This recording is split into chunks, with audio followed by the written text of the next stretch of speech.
Hey guys, today on the Refined Savage podcast, we have Leah Hopkins. Leah is a elite level powerlifter out of Toledo, Ohio. She was on there with her husband, Alex, and it was a great interview. A lot of interesting stuff came out, a lot of training, powerlifting stuff. So for all you meatheads, this is the one for you. What's up, guys? How you doing? Good. Little drive down from Toledo, I see. Yes. Yeah, this is the second day this week we've had someone come in from Toledo. We had Angie O on Monday, so they came down, and not too bad of a drive, right? No, it's easy. It's right on the turnpike. Yeah, I went to college in Toledo, so I was a University of Toledo. Well, not really alum because I didn't graduate, but I stayed there a while. Where are you guys training at up there? I've got a bunch of different gyms, but the main one I go to is Main Street Barbell, and they've been open for just over a year. Okay. Right now, so it looks like it's set up perfect if you guys are running cars to get out of there. It's come a long way since when they first opened it. Yeah. So I'm really thankful for it because the closest ones are usually at least an hour. At least an hour. Yeah. What's the background of the owner? Is he a powerlifter? Or? Yeah, he's been lifting for a while. I don't know how long. Him and a group of guys, they just kind of hodgepodge a bunch of stuff, and they went from gym to gym to gym. And this one, I think he's thinking about buying the place he's at now. Yeah. So hopefully it'll be around for a while. Yeah. Yeah, and when you hear the snorting in the background, that's their gigantic. It's a pit bull, right? No, that's an American bully. So it's American bully, a mix of a bulldog, Staffordshire Terrier. Atlas. He looks like a gargoyle. Yeah, straight up gargoyle. He's got a bowling ball head. He's about 60 pounds, solid, just over a year old. Super solid because he's only not even 2 feet off the ground. Yeah. No, not even. Pretty super short. Doesn't come above my knee. Standing next to me, so I saw the pictures when he was a puppy. We had him on your Instagram when he was just sitting on your chest. Little rat dog. Yeah, right. Potato thing. Where'd you guys get him from? Actually, one of the guys I trained with knew that I was interested in those dogs, and he told me about his friend who breeds them. Yeah. And he had just got done with with one of his dogs having a litter, and I contacted him about him. So, they're the sweetest dogs. Everybody's scared to death of them, but. Mm-hmm. He's actually the runt, too, so oh, really? I can't imagine if he was actually, the top pick. Wow. Yeah, because he is thick. He's pretty dense. It was a local breeder. Was off local, the chain bullies, Ohio. Yeah. That's where he's right around the corner from us, and he's done a couple more since then, so. It's funny, because when I was a kid, everyone was scared to death of Doberman Pinschers. Yeah. And now you never hear it. It just goes in cycles. Just the way they look, with their ears, if they got their ears cropped, or, Yeah, right. want to pass down the stories of demeanors. He's one of the most well-behaved dogs I've been around with. Yeah. I'll take it to my daughter's. He's dumb, but that's the breed. He's a really good dog. I mean, he's never. I've had other dogs, and they've been far worse than him as far as biting people. Yeah, right. So. Being around kids, he's great. Doesn't jump up on them. Like I said, I take him to my daughter's softball, and they got infant kids around. Right. And he's fine. Yeah, they kind of know sometimes that they got that intuition not to mess with little kids. Like my dog. Such a spaz, but little kid comes in, she'll just real gentle, Right. Mm-hmm. He's just checking out everything, He can't see anything. Yeah, right. You can't see over the jazz. Might hear a choke great. once in a while. He's just choking on his tongue. Yeah. And you said you were trying to make him a gym dog, but not. Yeah, it didn't work out as well as I would have hoped. But too much. There was a complaint about kids. But and then dogs, and so it is what it is. Yeah. I try and sneak him in when I can. Yeah, right. If he lets me, but it's few and far between. But everyone still enjoys seeing him. So. Yeah, you always get somebody who's gonna complain about that shit. It's just everyone's got to have something to bitch about, I guess. Well, I hope maybe eventually he'll be able to go back there. Right. Yeah. Yeah, once people see that he's not going to eat them, that he's, it's just more about, I think it's just like a liability or something. If he hurts himself or he hurts someone else. Yeah. Well, I can always, I'll just tie him up in the corner, but right. That's still not good enough. Yeah, as a gym owner, I get that. I don't even know if my insurance covers having dogs, but I don't give a shit. If you're going to, you're going to get sued for something. Yeah, and if you're going to sue me, you're going to sue me. What the hell? You just gotta sometimes take the risk on that to make it a better place. How did you get started in this? Well, I've always been athletic, but I was strictly cardio only for years and years and years, and I started with half marathons actually. So I was a runner. Right. So I did a few half marathons, and I graduated from that, and I started doing triathlons. Gross. No fun. She was a big time swimmer in high school too. You local high school or? Yeah. So from the Toledo area. I was originally from Michigan. Oh, so okay. I started in Michigan area, and then whereabouts in Michigan?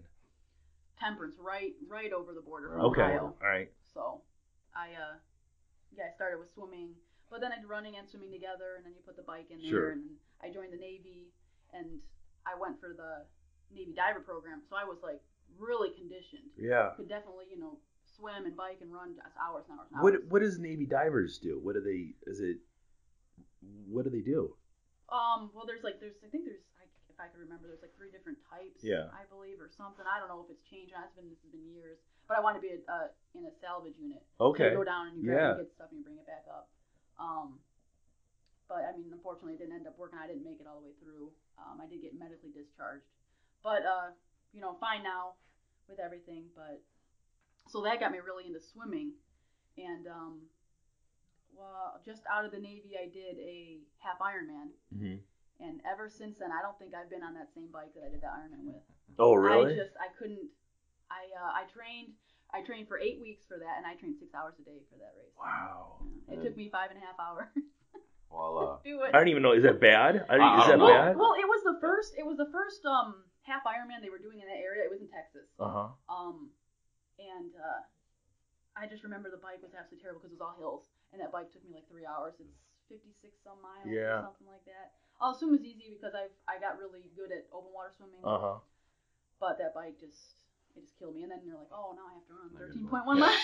13 point, like I was in the Marine Corps and our PFT was 3 miles, and I was like, I'm not looking forward to that. But anything over 3, anything over 2 now, actually anything over 1 now, I'm like, no. So, you know what? I tell people we run a 5K every year, and I force myself to run it.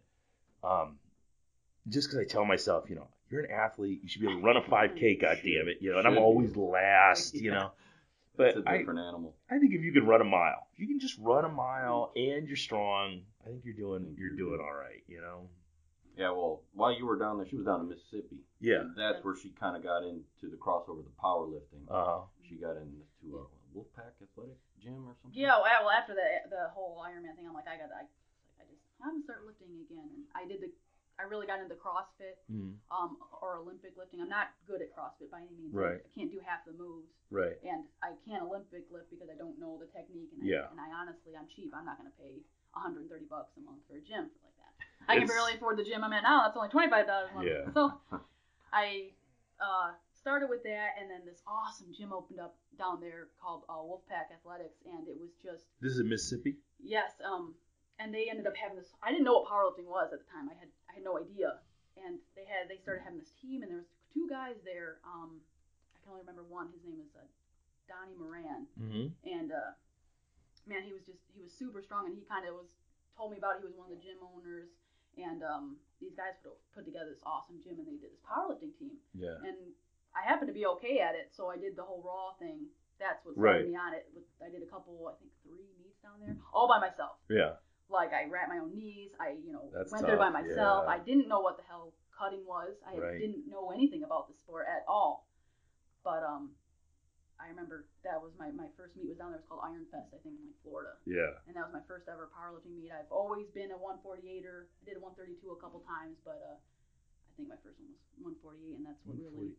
So what weight class is Heidi Hauer in?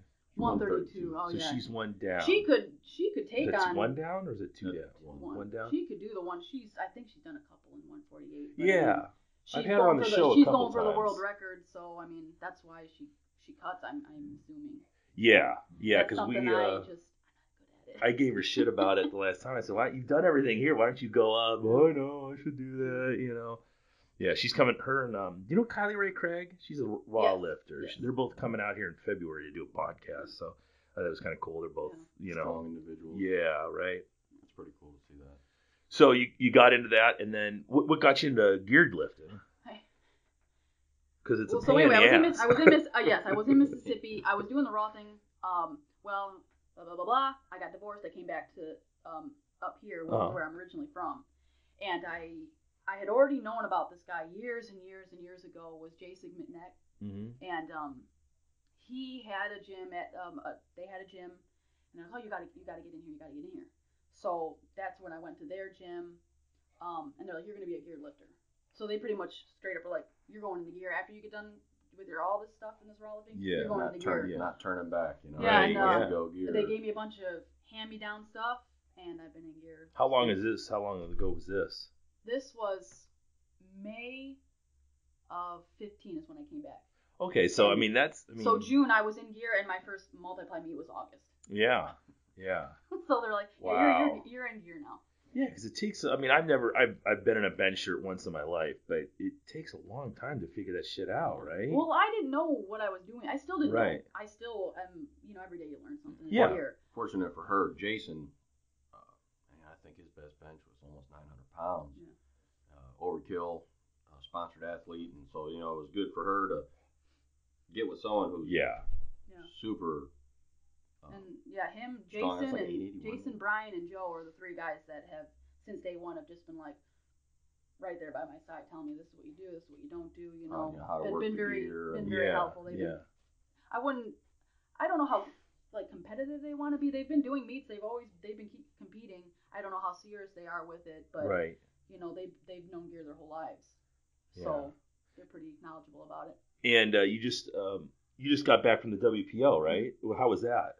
So WPO it's the World Powerlifting Organization, and it's a paid. It's like they got the WPC, and then the WPO is, I think they want to refer to it as like the professional side, right? To the WPC, it's the Super Bowl of powerlifting is what people were calling it, which I think that's fair. Yeah. For multiply. What was the money multiply. like?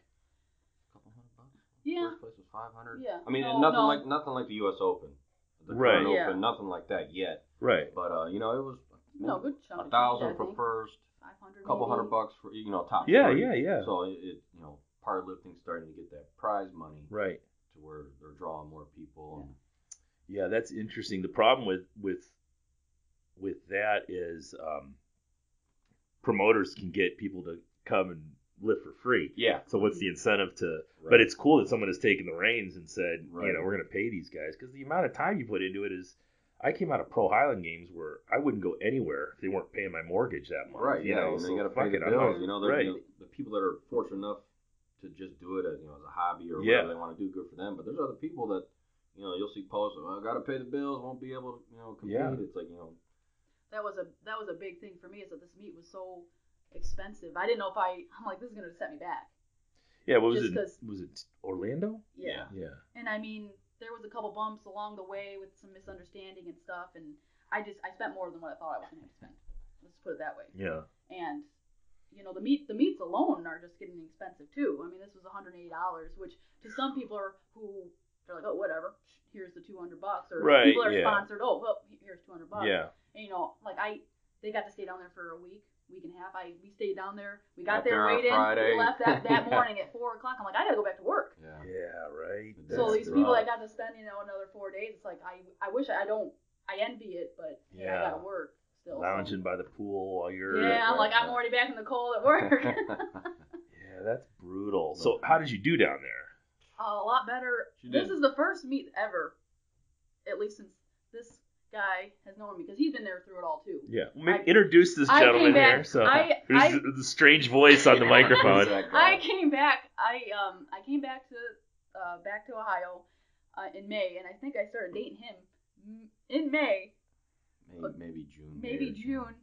And him is Alex. This is Alex. Alex, right? Trying to get her to introduce you. I'm not giving you any Sorry. credit at all. The man behind it all. Yeah, I should. He is well, when I got a hold of her about doing the podcast, and she's like, "Well, I've got to bring Alex along because he's the mastermind behind this whole thing." So he really is, because he's been there since day one. He didn't know a lot about the geared thing, but he knew a lot about lifting. Yeah. And so he gave me tidbits, which I kick myself all the time, because if I were to listen to a few people, not just him. Yeah. This goes for other people that have been like, well, try this, or at least do this. Yeah. And I never listened to him. And now, 3 years later, I'm doing those exact same things, and my training is just skyrocketing. Yeah. Her famous saying is, I listen to no man. Okay. And it's all true. right. I didn't listen to anyone. It didn't matter what they said. I mean, I like to have reasoning behind stuff. Like, well, why do you want me to do that? Yeah. And there was a lot of times where they couldn't give me answers to that, so I just wouldn't do it. Yeah, right. So I did my own. I paved my own way since May until I don't know when I actually started following a actual program. Was it June or July? It was like this past summer. We So, really 3 years. I dialed it in and narrowed it down for powerlifting specific. 3 years. I just come to the gym and be like, okay, what do I want to do today? Yeah. So for 3 years, that's what I did. And I didn't realize how much a program helped. I said, now I go to the gym. I'm like, okay, I look at my sheet, and this is what I do, and that's exactly what I do. Yeah, that's especially helpful when you're, fairly new at it. It's a lot easier to have a program in place than to just wing it. Sometimes half the time that's what I do. I go in and just like, all right, what do I feel? Okay, this doesn't hurt today. I'm going to train that. Right. But I've been doing this for 32 years, so you got an idea of you self-regulate. You know what your body needs. You know your weaknesses and all that stuff. And but back to the WPO. Yeah. We never. It was awesome, and it's awesome to watch her progress. Yeah. And hit all these things, and because I would get frustrated because she's a grinder. And, I'm like, man, she can. Watching all these videos, people just skyrocketing these weights. That's where we got on the conjugate method. But she went down there expecting these numbers, surpassed those by an incredible amount. Took fourth. Yeah. In the 165 and below, and wait, 165 and below. That's for the women. They only had 2 classes. You have 165 and under, 165 and up. Get the fuck out of here. So if you're 170, you're competing against 200-pound broads? Yep. Jesus Christ. So, I mean, Heidi Hauer was at 132, but she was the overall winner. Heidi Hauer that was I was like, well, she's going to win, so that's out of the question. Yeah. Which is, that's cool and great. She takes it to the next level. Yeah. I'm not. Well, you know where you are. She got fourth, and she lost to another very strong girl, a woman out of Laura Phelps' gym, the sweatshop, Patty Lee. Oh, beef patty. Yeah, and I'm gonna get her on here too. It's strong, awesome to watch, and I think he lost her on like body weight. We had the same total, but she weighed less than me. Yeah, which I was banking on, and they know how to play the game. Sure, yeah. And she almost always weighs in. I say, just under 148 she usually weighs in at, but she did a serious cut, and she weighed in at 139. Right. So I'm like, ooh, I was way off. Right. Because I was like, I'm 145, I'm doing pretty good. But no. But and it's cool. One, it's cool to see these lifters. Dave Hoff, he was warming up right there. Yeah, right.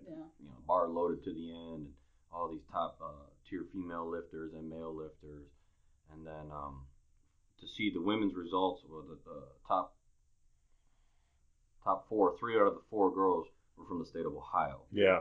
So that says a lot for the state. Yeah. And the strength of the state. Laura, 2 of them out of Laura's gym, and then Leah. Yeah. And there was another girl from she's from Canada, right? Tara Green. I don't know if you ever heard her. She's on another level too. She's usually 165er. I think she cut to make it to the lightweights, and she ended up getting second. Yeah. Which obviously because she's a monster. But she's some pretty big legs. Her hamstrings hanging down. Her legs are big as his legs. It's incredible to see the women. It's incredible to see all the lifters. Just like, wow, you guys are. And that's why, it was a long meet, which a lot of people complain about, which I even complained about. We got there at the thing at 7. I saw your thing. They said 20 hours till deadlift. Yeah. So we got there around like 6:45, and we were there till 10:30. Yeah. 6:45 a.m. till 10:30 at night. 10:30 at night was when I heard the results for the lightweight women. Wow. And I was like, well, I didn't place or anything, but it's as expected. But so we got. How many lifters did they have? Here's the whole thing with it, and I'm a nobody as is. I really am, and I'm not knocking myself. Well, you're not a nobody. You're at the WPO. I'm not knocking myself for saying that, but they had a bunch of people there, and I think a lot of people agree that they could have easily cut that in half. I think. I get what you're saying. A lot of people got in where I'm like. That was all invite, right? Yeah, it was. So the standards might have been a little low. The first year in like 10 years that they had it. Yeah. And it was like 4 flights. Oh gosh, it was over insane. 100 lifters maybe. So they hit it. No one really. We're there to get in the warm up room to get a good spot that early, and it didn't open till like. Oh, I was in the first. I'm in the first flight anyway. Yeah, didn't open. The room didn't open till almost 7:30, 8 o'clock. Rules start at 9. We're like, oh, okay. And then they hit a snippet with one of the first lifters. The girl was too short to reach. Yeah, even when the barbell, the mile lift. The mile was all the way down, so that was an hour delay. And but she's super strong too. I don't know where she got a record. Yeah, what did they do? What did they do? I think they just put like a riser, just a half-ass riser they built, and they she finally got her squat. Fuck. That throws off your warm-up time, but that threw everything back. From my last warm-up to when I actually did my first attempt, I think it was an hour. Yeah. Wow. So we were pretty upset. Everybody's pretty kind of. Well, that's one of the reasons I have a hard time. I won't compete at any competition where like someone I know isn't running the competition, because I always tell this story. People probably drive people nuts listening to this, but when I went to USS Strongman Nationals, we took our first deadlift at 10 a.m. and I loaded my last Atlas stone at 7:30 p.m. and I was about ready to slip my wrists. Yeah, that's insane. It's just I got shit to do. I don't want to be here anymore. Yeah. But 6 hours, I'm out. I was shocked I made it that long. I'm not sure. I mean, it seemed like it went a little bit faster than most meets for me, just because I swear I followed everyone that was at that meet on Instagram or whatever, some sort of social media. So I'm like, oh, I got to see this person lift. And I've seen this person's training since forever. I got to see how they do. So it was exciting for me because I didn't know out these a little people. bit. Yeah. So, but I know them because of social. I follow all these people, and it was just cool to actually see them lift. What do you think about? I mean, I look at because we run competitions too, and what do you think about having like 2 and 3 platforms going at the same time? Well, they were originally supposed to have 2. Yeah. I think because there was quite a few lifters that didn't make it or dropped out. So there was only one, and I mean they made that one like that. You walked down a platform, with lights and like pro wrestling. Yeah, it looked like a WWE. It was crazy. Cage on the side, freaking fog, looked like a Kiss concert. Yeah, and that's cool. But I don't know if I would have liked to, because I don't know. I think it would have taken away from it, to be honest. But if they would have cut down the lifters and made it like the top 25, like the top 10 in each weight group. Yeah. Maybe that would have made more sense. But they lose $200 a lift, right? Oh yeah, too. You got to make money. And the next one's in like the next year. It's supposed to be like in Finland, and I'm like, okay.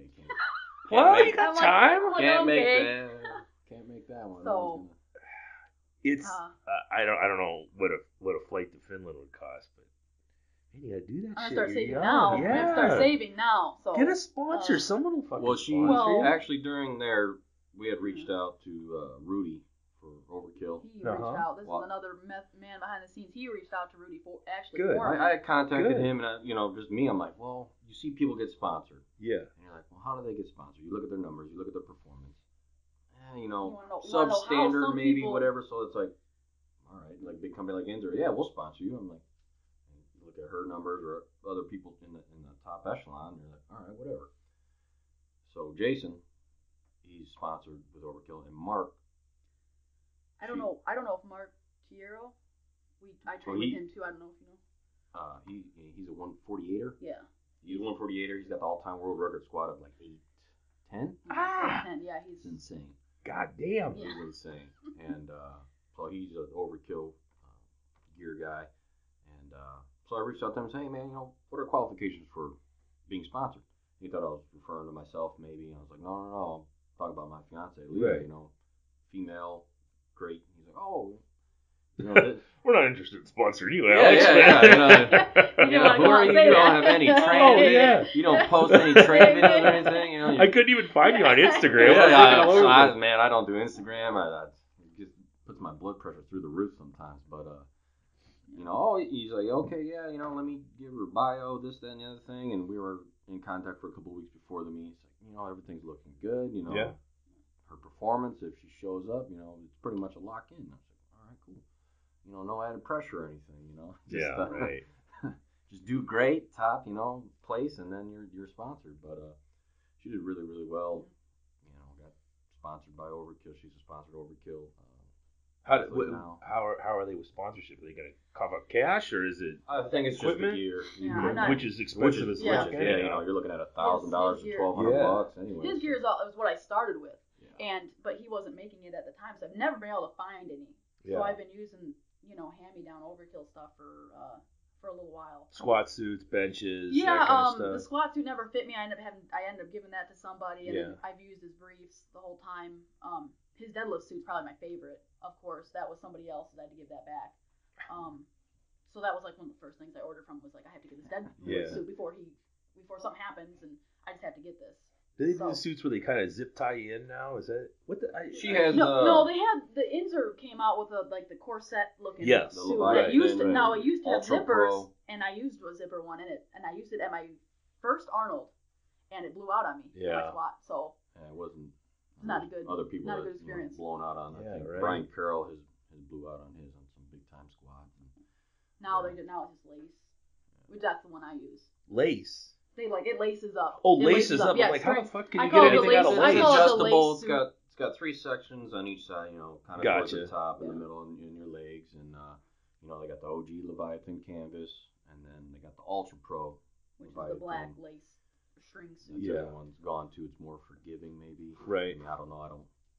I tried to put on someone's gear. I said, I don't know how you guys do this. And I was like, get me out of this shit. I got on it. Like I said, I was in a bench shirt once in my life, and as old as I am, it was one of the old school denim bench shirts before the backs were ripped out or anything. They're down there pulling on this thing, and I got one bench in. I couldn't get 225 down to my chest. And took it. I had burn marks all over my back. I'm like, fuck this. I'm never doing this again. Yeah, her bites on her arm get pretty insane and raised up off her arm.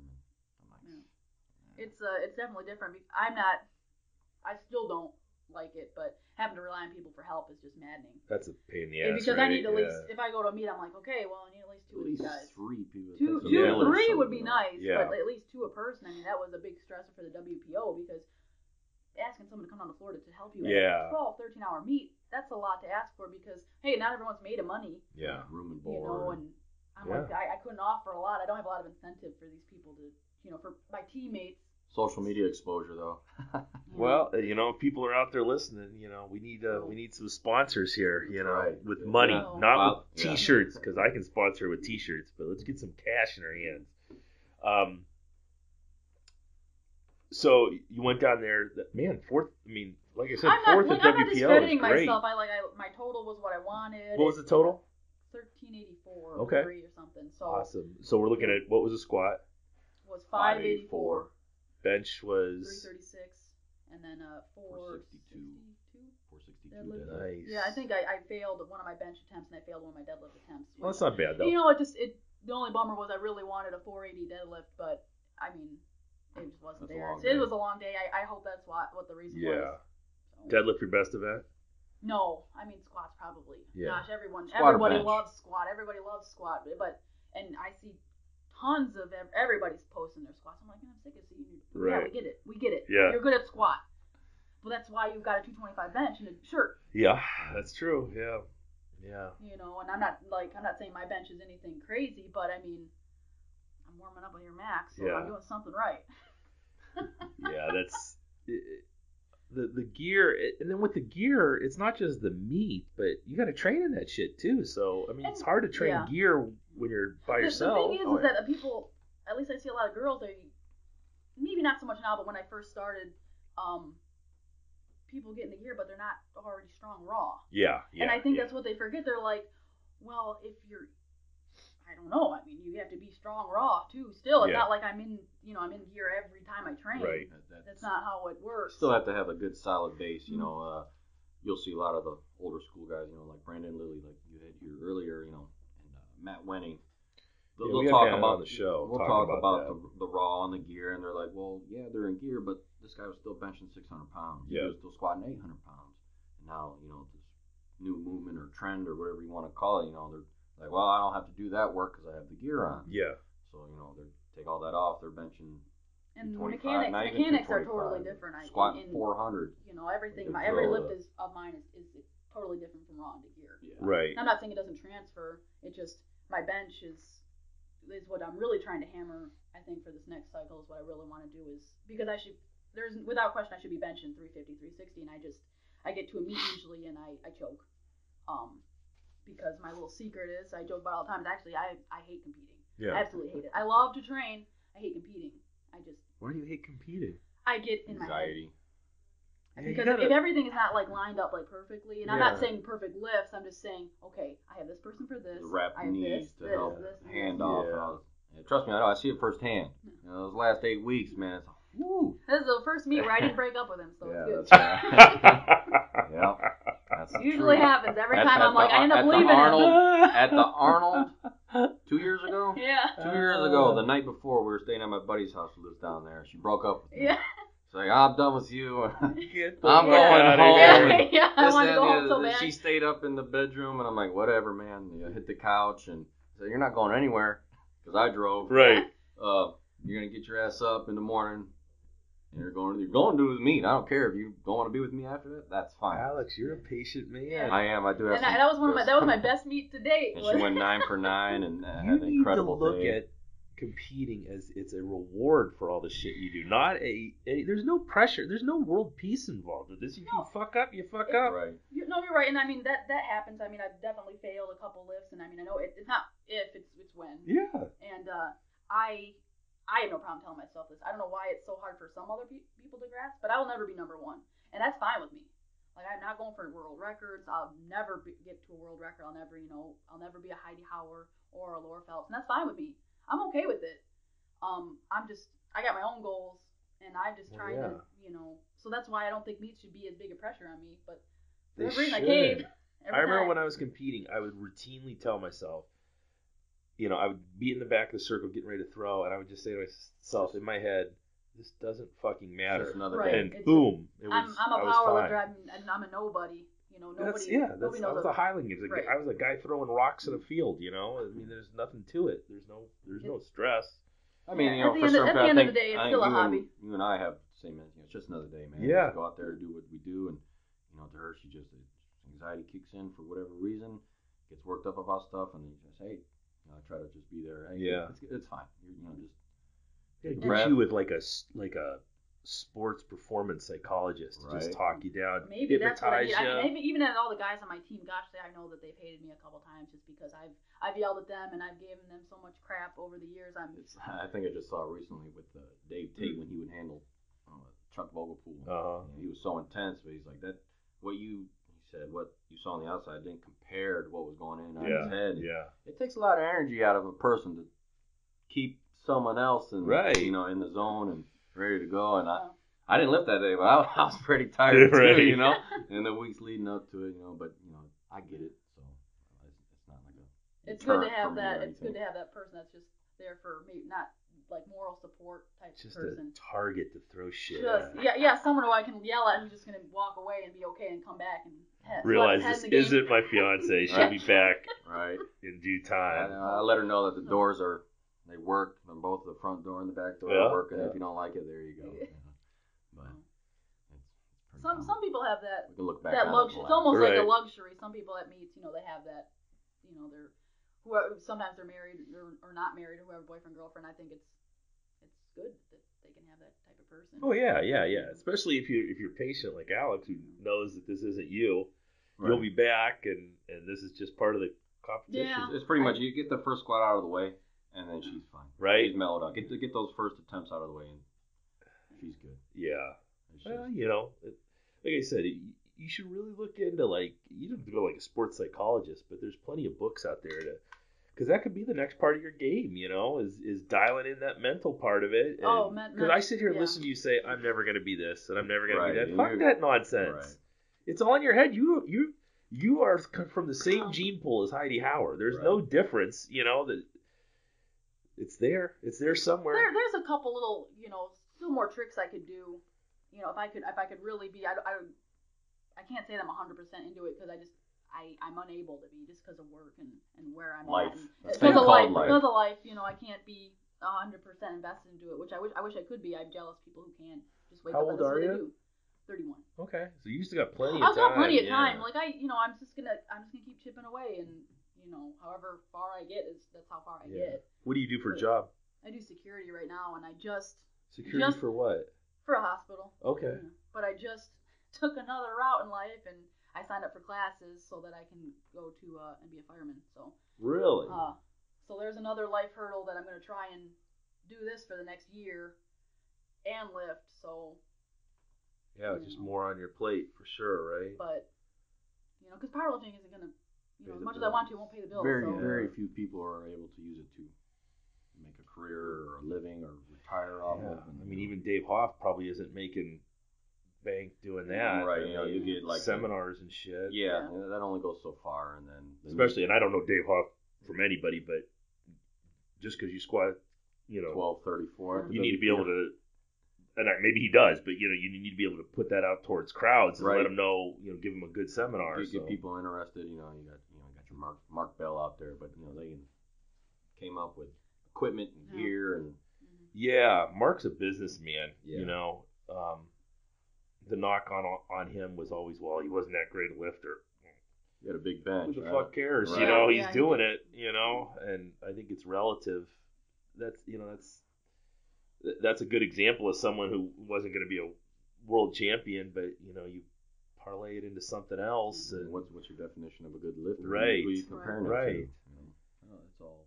That's what I try and fucking stronger than I am. Fuck yeah, he's got a big old bench. And he's doing his thing out there in California, but he did a lot for the industry. He did a lot for the industry. Can't take that away from him. Yeah, his well, and I always say that I brought this up to Dave Tate and Brandon Lilly, and I said, the people that are making money in the business right now are all former West Side people. Exactly. West Side, Conjugate Method. Dave Tate, Brandon Lilly, Mark Bell, Jim Wendler. Yep.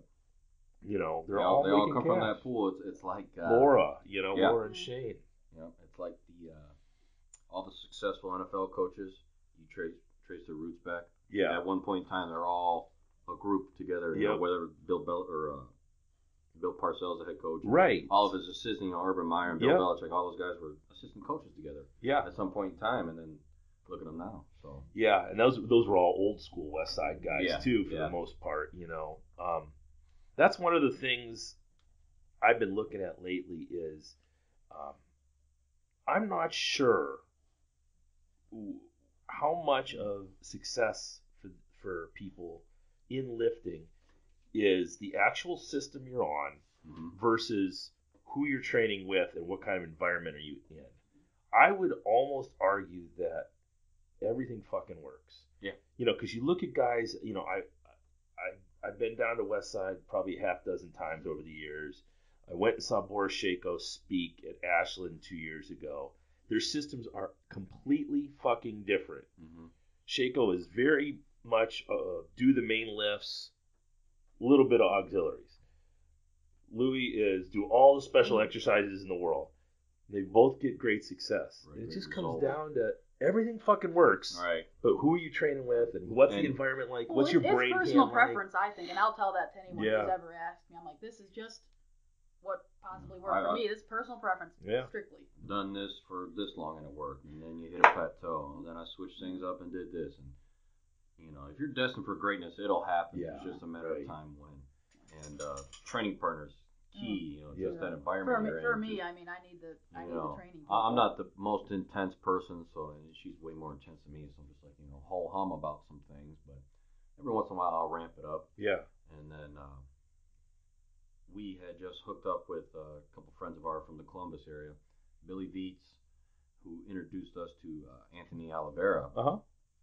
West Side guy. Former West Side. He does the Stay Hated stuff. TW's Trigger Warning. Trigger Warning, right, yeah. And so he had just moved, I think he's in Cincinnati now, and he's training out of Laura's gym. His girlfriend trains out of there or something, doesn't she? Yeah, okay. Valerie King, and she's really well down there too. But that's when we got her dialed in and dialed back, in a sense, because she would just go in and, strongman. 6-7 days a week. Strongman and her Ironman stuff, her training. Just workflow, just wouldn't stop. I'm like, you're overtraining. There's no such thing. To an extent, if you can't recover from something, then you won't be able to get those gains. So we got hooked up with him and his conjugate specific program. She's only been doing it since August. Yeah. Oh, really? Yeah. Wow. So that was the first time I actually followed something someone telling like me an actual this meat is what prep. you do. Yeah. And it put 70-some pounds on my total. So granted, most of that was squat, but hey, everyone's gonna squat. Yeah. Right. I was, my entire Highland Games career, I was conjugate. So I was training, a regular conjugate West Side split in my garage, my entire pro career. And just recently, I've, started to get away from it only because my goals have changed, not because it wasn't working. Right. It works. It works. You can't deny it. It works. 5-3-1 works. Cube works. They all work. I just had different goals, and I kind of wanted to play with programming. See what I could do. Work for you or work for clients or whatever. Yeah, exactly. Everyone's different. I love it. I mean, it works. It works for me, and I'll keep doing it until I'm like, okay, well, different goals or something.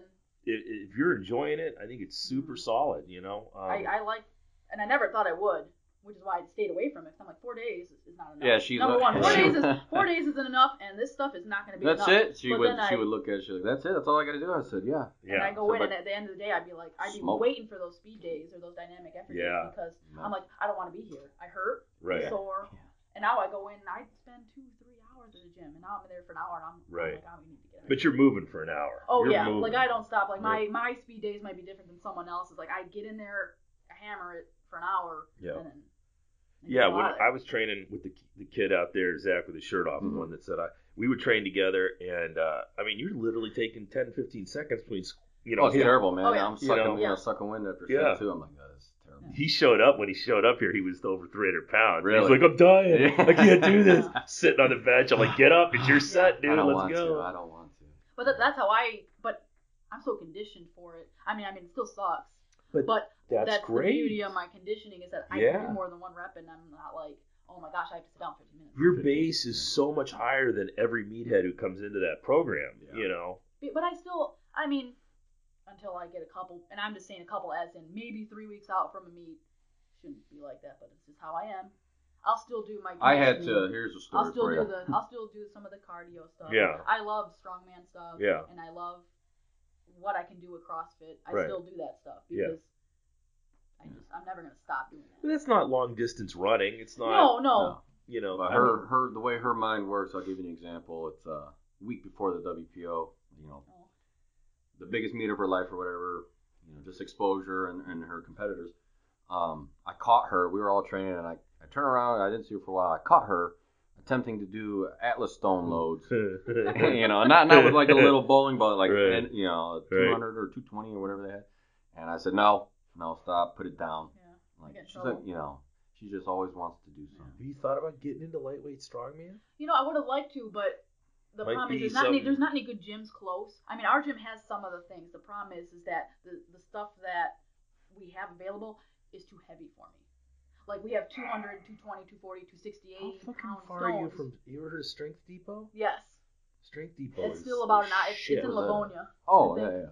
So it's about an hour. It's my buddy Shane. And the problem is that I don't have the luxury to be able to travel like that. Yeah. Maybe now, if I'll be starting school, I'll have an extra day or two off. But still, it's just. She's flirted with the strong.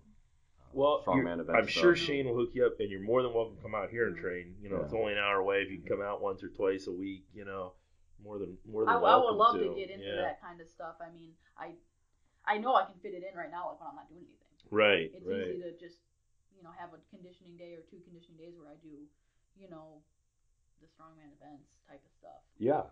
Especially, you benefit from like the Viking press, even Atlas stone loading. People think you can't do that. You can't do that. I'm like, the fuck you can't. I've been telling people You can do it. You can. I interviewed Magnus Magnuson, and he was world powerlifting champion and world's strongest man. Everything will carry over in some way, shape, or form. Don't have to specialize. Again, showing how old I am. That's when I was coming up. All those guys did both. Kaz did both, and a lot of John people Paul. It seems like I've seen a lot of powerlifters go to strongman now. Yeah, I've seen a couple of them start doing meets, and I don't know if that's because I don't think they're done with powerlifting. I think they just got bored. People, it's so competitive. It's so competitive now. It's so hard to stay ahead. Strongman is a ton of fun. The meets, like I said, if you don't go to a good meet, it's just like that. You're just there all day. But if you go to a good meet, you have a good promoter who's got a lot of volunteers and can run you through in like 4 hours. It's so much fun. Oh, I love doing that stuff. I know a guy that trains at another gym I go to. His name's Mike, and he does the strongman stuff, and it looks like a lot of fun. I wish I could sign up for meets, but that's another like money thing. And they're not cheap either. I'm like, I gotta concentrate on this thing first. Right.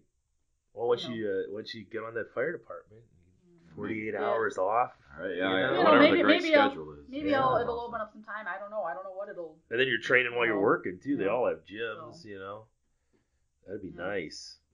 There's like not very many. That's not a woman friendly field. There's just not that many women firefighters. But, I mean, there are, but they're few and far between. Well, we were looking it up, and I think they. This might be wrong. I could have sworn we were talking. Someone yelled at me because I posted a picture of this. I retweeted this picture of this guy that he was out in California doing the smoke jumper thing, and it said something about masculinity is toxic until you needed it. Right, I didn't think anything of it, and people were bitching at me. Well, women were there too, and I said, maybe they are. I don't know. Yeah, it's just a picture that you have. Right. So I looked it up, and I think it was like 7% of the population of firemen in America are women. That's super low. Yeah. 7% compared to like police officers. Yeah. Well, that's because I'm not knocking police officers. I wanted to do the police thing for a long time, and I was almost there for a second, and police they get just a bad rap, and it's something I just kind of started I wanted to do it for a long time. I was pretty gung ho about it, and then it just dropped off because all I see is all this stuff. And then when you got to deal with people, and Toledo is just one of those. Probably got to be one of the worst spots to be at. Well, I was a criminal justice major, and I worked for in a correctional facility for 19 years before I opened this place up. And I remember being like 22 years old, just starting out, and there was a part-time fireman who also worked at the jail, and he said, "What are you going to school for?" And I told him criminal justice. And he just shook his head at me. He goes, "What are you going to be a cop for? Right? You need to tell people they can't do shit all the time. Everybody's shitting on you all the time. You don't want to do that." And now you look at it, and the stuff we got away with in the correctional facility, someone gets out of line, you just beat the fuck out of them. Right. Now it's like, you're a racist. Yeah. No, I beat up the white guys too. I don't give a shit. There's no prejudice or racism here. I go for whoever's out of line. But I wouldn't want it. No, nowadays, man. No thanks. Any decision you make, that's your job or your life. That quick, you make that snap decision, and you could be fucked. There's no upside to that job. They're going to come up with robots or something to do that shit. Something. It's bad. I'm not saying being a firefighter would be easy or anything like that. Everybody loves firefighters, I'd rather that seems more me. That's that the just perception. seems like more me. Yep. There's a cop. What's going to ruin my day? Yeah. What am I doing now? Nobody ever sees a firefighter and slows down. Yeah, shit. Run from him. Right. Yeah. So I wonder if he's got a dog with him. Right. Yeah. That would be really interesting. I'll have to keep following you to see how that turns out for you. That's great, man. Yeah, she'll usually go for the. It's not the typical female job, I guess you could say, because I used to roughneck in the oil field for about 6 years. That's a brutal job. It was pretty wicked. It had its days, but it had 2 weeks off too, so 2 weeks on, 2 weeks off. But she's like, "Give me a job in the oil field." Oh. I was like, the money's great. I don't know if you're gonna like it. No, I'll do it. I like anything like that. So anything, she's a. Were you like that as a kid? I mean, were you like straight up tomboy or what? Oh yeah. Yeah. Always have been. I grew up with an older brother and a younger brother, and my sister is 7 years behind me, and she got the girly girl part more so than I did. I know nothing. She got the goalie mask and the goalie stick while her brothers were, hey, we need a goalie. Yeah. We're just gonna shoot these pucks at you. That's exactly it. There's her parents' home. There's the garage with all the dents from the.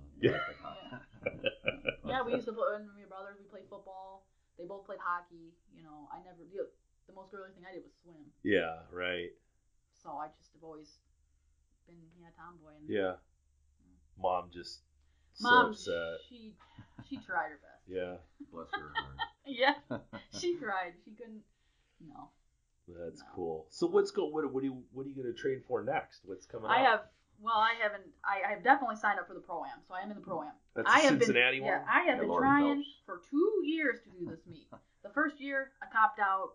I had a great meet at the Arnold, so I'm like, there's no way I'm going to top that, so I kind of wussed out. Yeah. So I didn't go. Yeah.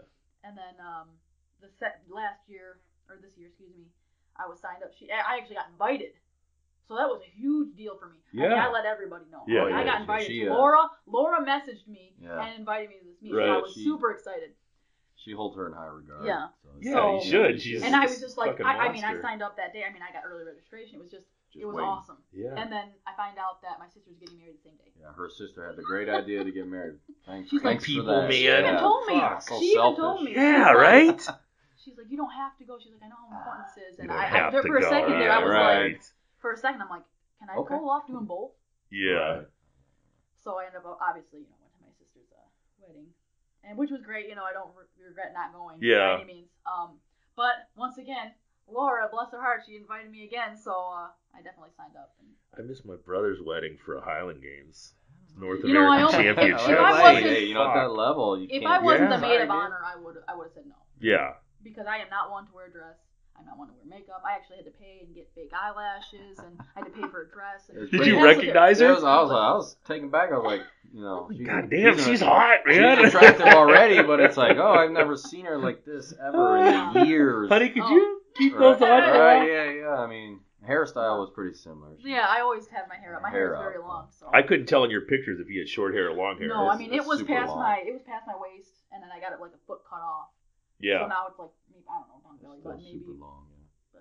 But I met my wife. She had hair down past her ass, and then literally the week after we got married, she went straight up, like almost crew cut looking thing. I'm like, all right, you're still hot, but this is a big fucking change, lady. Honeymoon's over now. Yeah. Straight up mom hair now. I had long hair originally, and then I cut it for the Navy because they were gonna cut it off anyway. Yeah. So I mean, pixie cut short. Right. So I had a mohawk and a little bit for a while before the Navy. What'd you end up doing in the Navy? I went for Navy diver. Yeah. The hardest thing females could go. Well, you for. said that, but you said that you didn't end up doing it. No, I was on.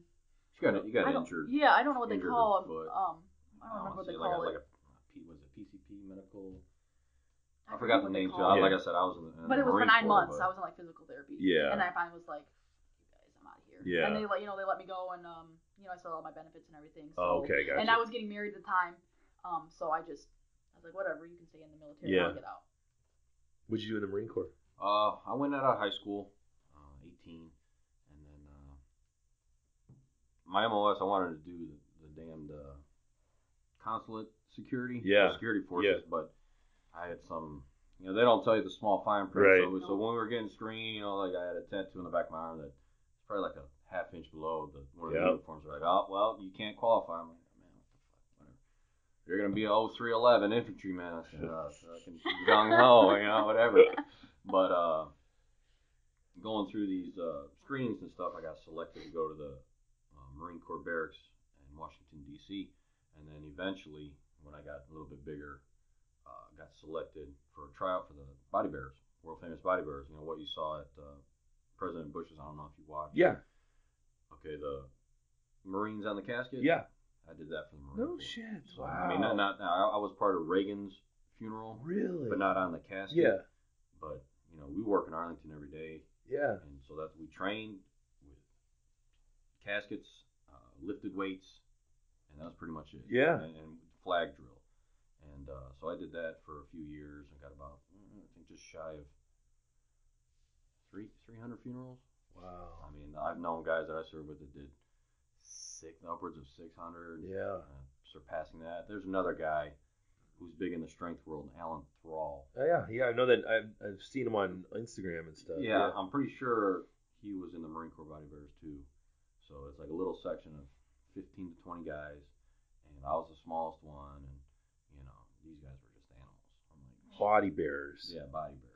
I thought he said body bears at first. I'm like, what the fuck is a body bear? I thought it was some kind of like you were, like it was some joke name, like Care Bears or something. I was like, oh, this must be a Marine thing. I don't understand. Yeah, it's a pallbearer, but they call it the world famous body bearers. That's the name of the section. Sounds like an all like body bears. The world famous body bears, like an all male review or something. Right, yeah. No, man, we're studs. We're good looking. We put on those blues and watch out, man.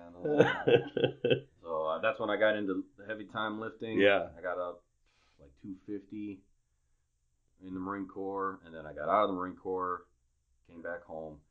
That's when I met Jimmy Momini, Ironworks, former IFBB pro. Uh-huh. That's when it took off from there, and I got up to 275, 280. Yeah. That's when I got really super strong, and then that thing called life comes at you. My daughter was, I was having a daughter at the time. It's like, I need a job. I can't just go to school and lift weights. So that's when I got into the oil field roughnecking. Right. Did that for about 6 years. got back, didn't really train that much. It's hard on your body. Got down to 225, and then now. That's right. You were light. I was a skinny little thing, and then right. got done doing that. I'm like, man, this is just killer on your body. I need longevity career, so that's when I got tool and die right now. So I'm in tool and die apprenticeship.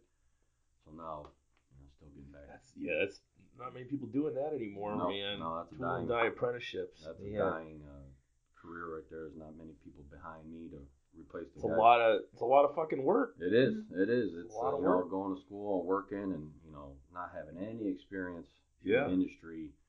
The mentor I'm with on the CNC, the computer programming stuff, running machines, he's like, man, it's crazy that you were here for like a year and a half in the die room just doing disassembly stuff, and you're over here running machines. Right. He's like, you don't really see that too often, so that's a lot on your plate, man. I was like, I gotta do what I gotta do, so I'm not gonna waste anybody's time doing this. There's just no craftsmen in general in the United States anymore, No, you'll never see the engravings on churches, right? Or, like a wood desk, and none of that stuff. It's dying out pretty quick. Yeah.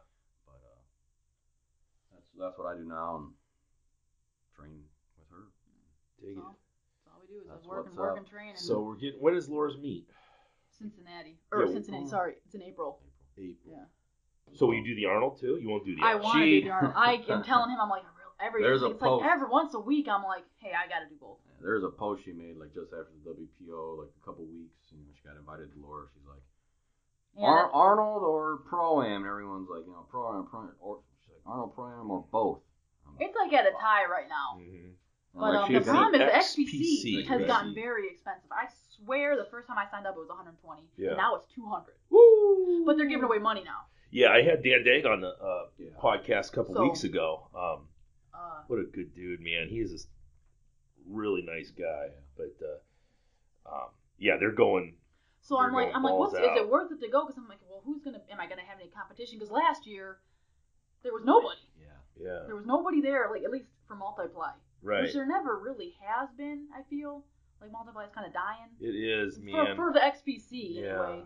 But so I'm like, is it worth it? Right. Because one of those meets is gonna obviously not be as good as the other one. Yeah. So I'm like, which one? I really want to do both. I'm trying to figure out a way I can do both. It's really a money thing. So she'll probably end up doing both. Sponsors out there. I'd love to get it sponsored by Overkill's always been number one since I started. Because Jason, who has been, God love him. I mean, he's been there by my side every time. Anything I've asked him, he's been there. Yeah. And so Overkill was always my go-to because he knew Overkill, and I had to be with on his team. Yeah.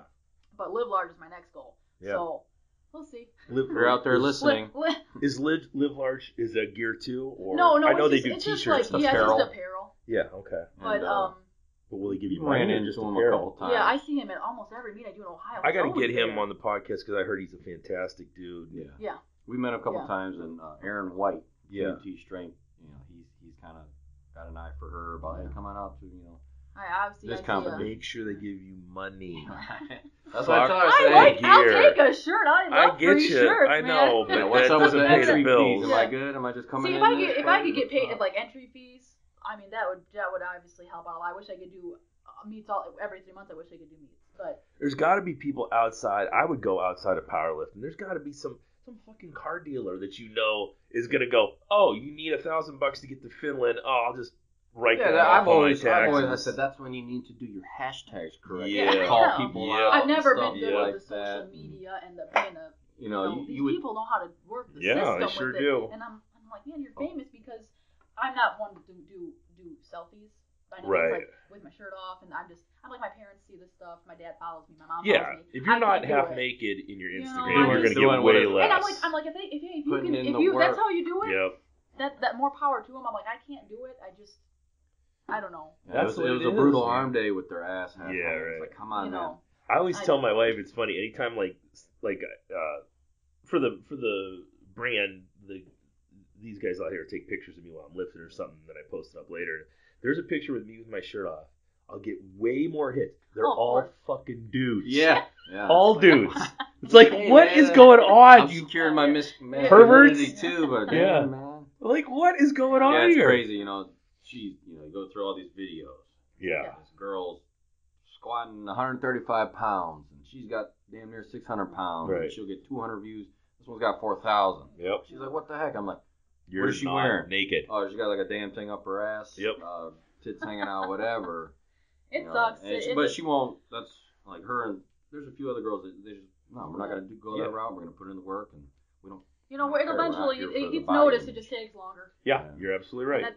It's sad. Nobody realizes they go to these meets. They're like, so what are you taking and what's this? And what's this? I'm like, well, you want to know what the secret is? Well, how about the last 4 years of my life consumed by the sport? Yeah. And when I say consumed, I mean consumed. Like I have sacrificed everything for this. Yeah. Family time with his family, time with him, time with myself.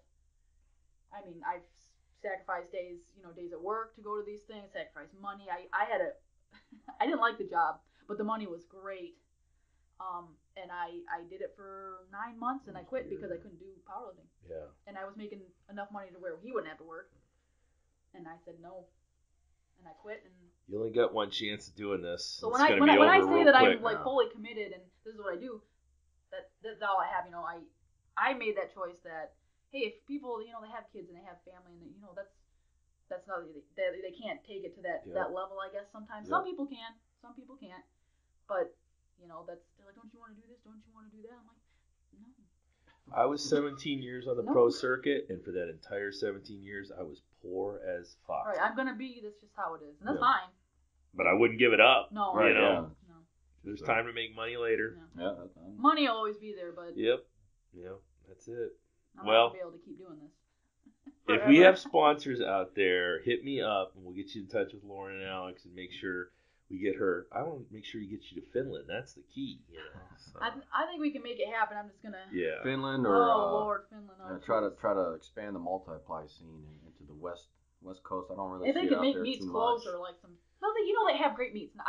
Columbus has great meets. Like Dan puts on meets all the time. I love. Ohio's the best. It breeds it. I couldn't do this podcast if I lived in a different state. There's so many people to talk to. That's what I was telling her the other day. I said it's crazy to think, all the top people that come out it's Ohio. Yep. Even on the men's side of the Dave Hoff. Yep. Ohio. And once the Arnold hits, I'll have podcasts for 3-4 months just because I'll go down there and knock off 15 or 20 podcasts. Right. And all these top people. It's just like they come to you every year, and then all the time you have all these other people just hanging out. Right. Right. It's pretty cool to see. It's great. People don't get why the Arnold's in Columbus. Live here for a while, see all the people that are walking around, all these monsters. You'll understand it. Yeah, pretty wild. But let's get you sponsored, and I want to thank you guys for coming out. This has been really good. I'm glad you guys decided to come out here. She's been she's helped me a huge amount. I met her real quick. She's wild, because she she's a freak. Yeah, totally wild. I met her at another gym that I went to out of nowhere. I remember the exact day because I saw her. I'm always that person that kind of looks at distance. I won't ever say anything to you. I'll just creep on you. Right. But she ended up coming and talking to me, and she asked me where I trained, and I told her, and she eventually ended up coming out to the gym, and now every weekend religiously. Yeah. I mean, if it wasn't for her and Alex, there's no way I'd be able to train on the weekdays. Yeah. Because her and Alex were a godsend for the last 8 weeks before the WPO. Yeah. So I was like, hey, can you be here this time? And she was there. Yeah. And he was there, and God bless him because takes team Lauren, working nights and every weekend. I mean, at least 99% of the weekends I encounter her being there, so I know at least one person will be really stoked to be there in the morning. Because sometimes people don't want to be there, but she's always. I can't imagine she's ever not stoked to be in the gym. No, she has a great time, and she's really knowledgeable, and she's one of the people that is willing to learn. Yeah. Like she doesn't take what you say and just. Oh, okay, whatever. Right. The next day you're like, hey, I just told you to do this. Why didn't you do that? Right. Yeah. No, she'll try everything. Even with all her accomplishments. Right. Too. But bodybuilders can be powerlifters. People do it all the time. We talked about that on the show. They told her that you can't do both. Fuck that. No, people do. They do it. Yep. They do it. You can stay lean and you can do it. Yep. There's tons of strong people like that. Yeah. We get that with strongmen all the time, and they want to be. I'm a strong man, so I can eat whatever the fuck I want. No, I think I just saw someone post look at the mountain. He's got a 6-pack, 450 pounds or whatever. Yeah, well, I'm gonna be 400 pounds like the mountain. Well, you ain't 6'9". You're not Big Z. Abs. You're not Eddie Hall, and you're not Brian Shaw and all those guys. Those guys are Yeah. Oh my God. God damn. Atlas just about knocked the podcast He table in half. He didn't feel a thing. He's there it is. Even Still flinch. smiling, loving it. God damn. Like a bowling ball head. Yeah. Hey, buddy. Hey. It's like an inch of muscle on top of it. Yeah, that's right. Get him out of here. We'll get. We'll call this. We'll call this a podcast. Thanks for coming out, guys. I want to wish you luck. Good luck in the pro-am, and if there's any sponsors out there, hit me up or find you. What's your Instagram handle so they can find you on there? Oh my quad, it's Leah. Oh my quad, it's Leah. And Alex has no social media presence. Alex doesn't have Facebook one actually. alone puts my blood pressure through the roof. He's old school. So. All right. Thanks for coming out, guys. Thanks for having us, man. This has been the Refined Savage. See ya.